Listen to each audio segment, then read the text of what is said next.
You've seen Chianti Classico, Brunello di Montalcino, Rosso di Montalcino, Vino Nobile di Montepulciano.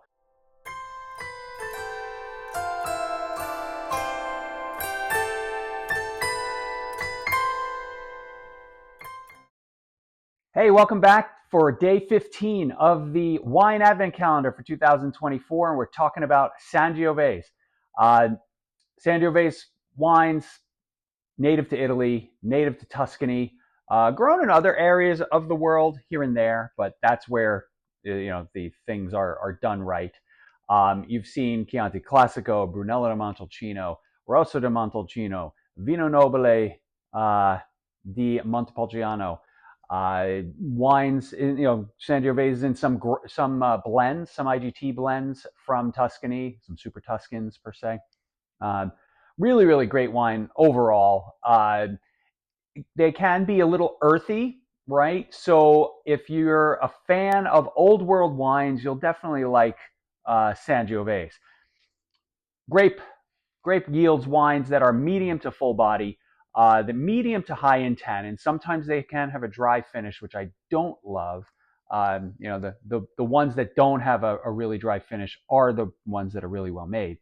And the acid is pretty high. It's medium to high acid. I think when you're thinking of the flavor profiles, that cherry is at the forefront, right? Cherry, some raspberry, a dustiness, some leather, some tobacco, perhaps some herbs. So a lot going on in the Sangiovese based wines. One of my favorites, that Chianti Classico is a favorite of mine, and what I think is still a very underrated region.